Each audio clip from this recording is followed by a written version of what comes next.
customer pulled into my driveway last week. He had just dropped $3,400 at a dealership, chasing rough idle, hesitation, and bad gas mileage. 4 new parts. Symptoms came back inside 3 weeks. I cleaned 5 sensors, 27 minutes. His truck pulled harder than it did the day he drove it off the lot. He stood there and asked me the same question I hear at least once a week. Why does nobody tell people this? So today, I am telling people this. Clean these 5 sensors and your car will drive like it did new. Stay until the end. The 5th sensor is the one that panics drivers into spending $2,000 when the real fix takes 15 minutes and a flathead screwdriver. Sensor 1 Part 1.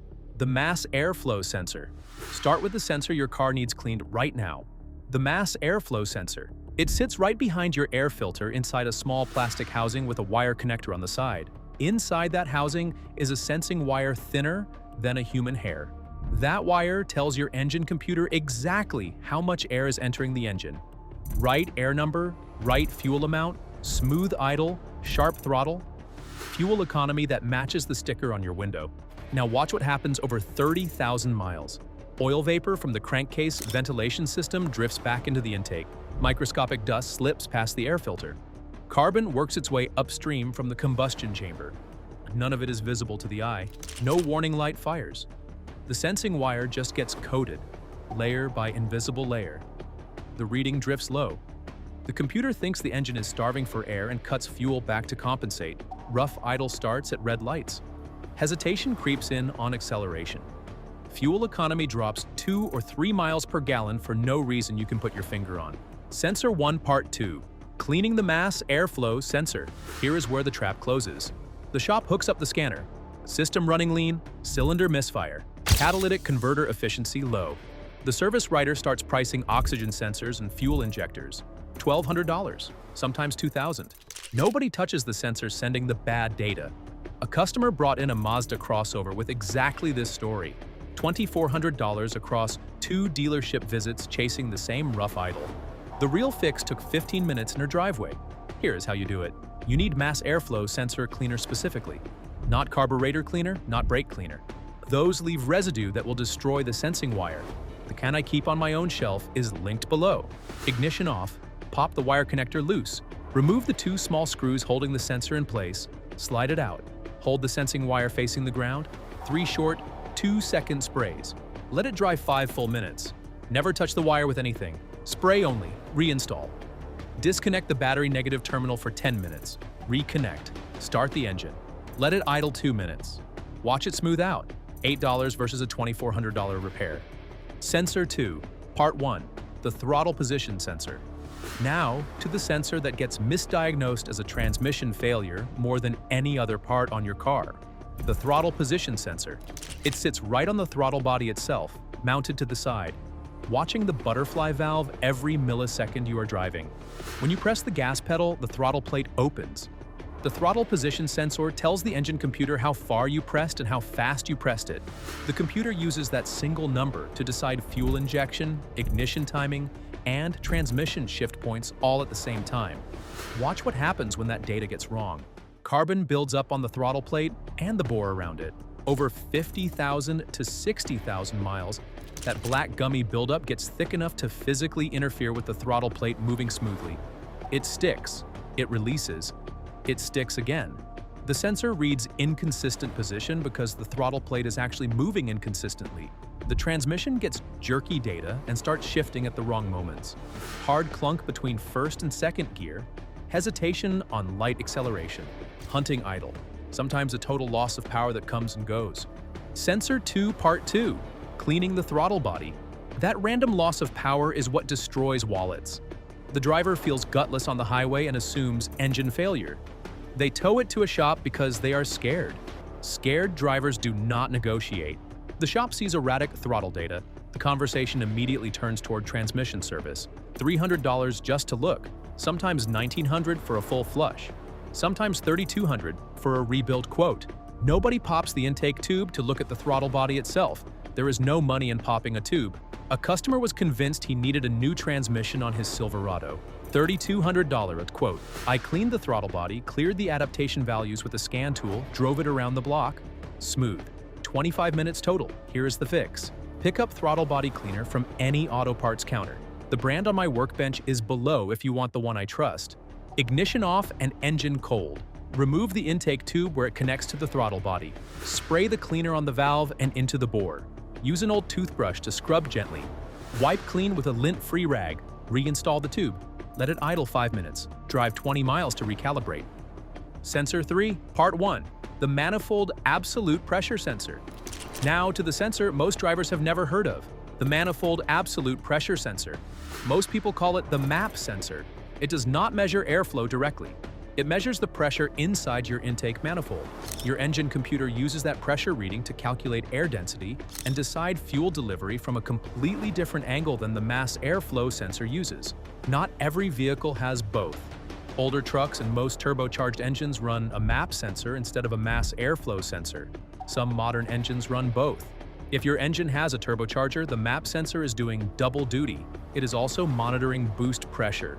Bad data from a MAP sensor on a turbo engine means the computer cannot see boost correctly. Power drops. Fuel trims go wild. The turbo feels like it is barely spooling at all. The symptoms overlap with mass airflow problems. Rough idle, poor acceleration, bad fuel economy. But one signature symptom points specifically at the MAP sensor: surging under steady load. You are cruising on the highway, foot steady on the gas, and the engine pulses. Not misfiring, just surging rhythmically forward and back. That surge is the MAP sensor losing its pressure signal under sustained load. Sensor 3, Part 2, Clearing the MAP sensor port. Here is how the parts counter gets you. A MAP sensor failure throws codes between P0105 and P0108. The technician taps the price on the screen and quotes a new MAP sensor. $150 to $300 on most vehicles.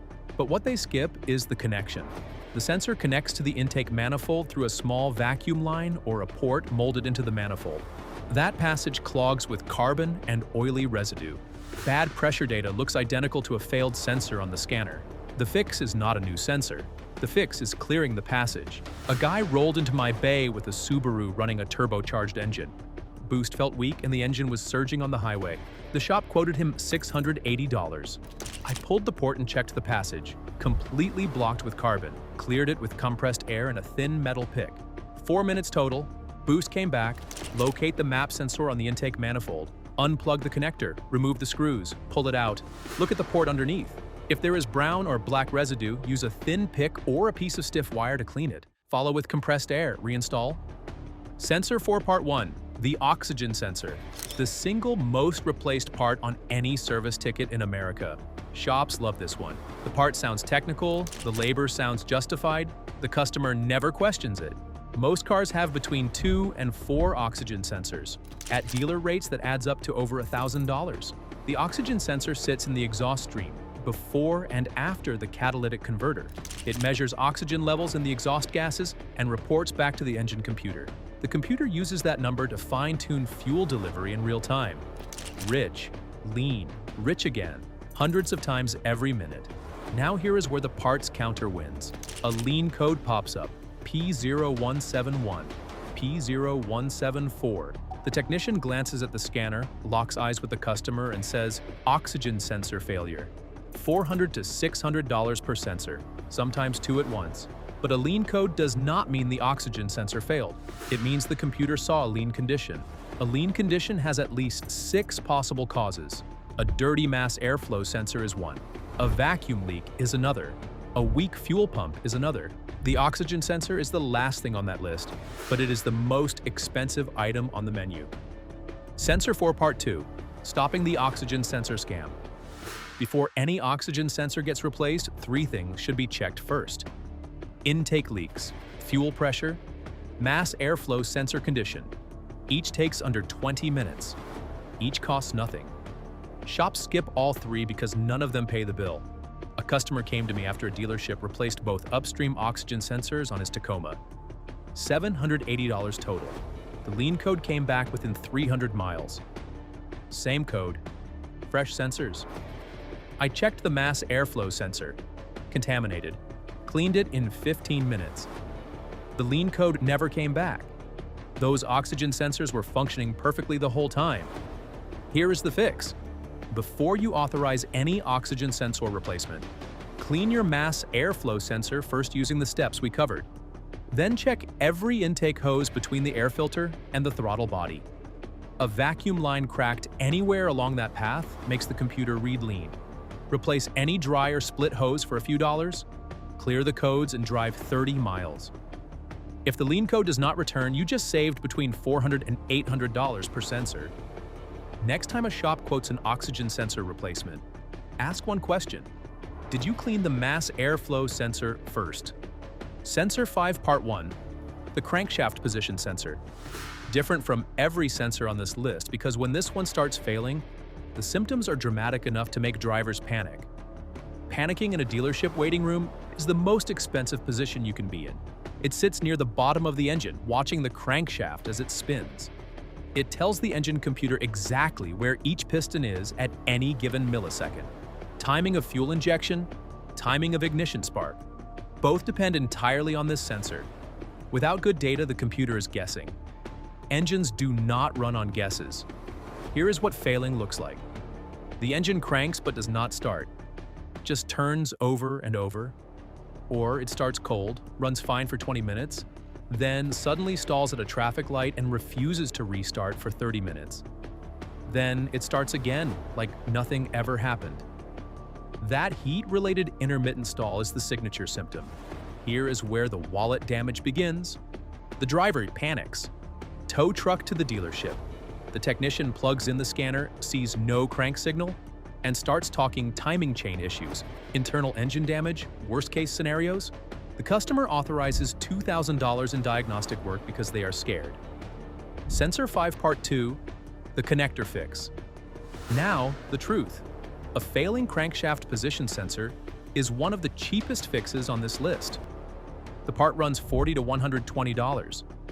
Labor on most trucks is 1 hour because the sensor is bolted to the outside of the engine. At an honest shop, the total repair sits between $150 and $250. But scared drivers in dealership waiting rooms do not get honest shop prices. Before you replace the sensor, check the connector. The crankshaft sensor connector lives in a brutal location, low on the engine, exposed to road spray, oil, and heat cycling. The pins inside corrode. Corrosion creates resistance. Resistance creates intermittent signal loss. Clean it with electrical contact cleaner. Apply dielectric grease. Reconnect. Sometimes that is the entire fix. A guy towed his Ford F-150 to 3 different shops over 4 months. Intermittent no start, always heat related. First shop, fuel pump, $620. Problem came back. Second shop, ignition module, $480. Came back again. Third shop wanted $400 to crack the timing cover. He called me first. I cleaned the connector, applied dielectric grease, cleared codes. 18 months later, 0 issues. 5 sensors. Every one of them fixable before you hand over $1 at any shop. Mass airflow, throttle position, manifold absolute pressure, oxygen, crankshaft position. Clean them in the order we covered, spray, wipe, reconnect. Watch your car drive like it did the week you signed the title. Drop your symptoms in the comments below: rough idle, hesitation, heat-related stall, bad fuel economy. Tell me exactly what your car is doing, and I will tell you which sensor to clean first. Free diagnosis right here. If this saved you money today, subscribe before the next video drops. Next week, we are exposing 5 more repairs that shops charge thousands of dollars for that take under 30 minutes at home.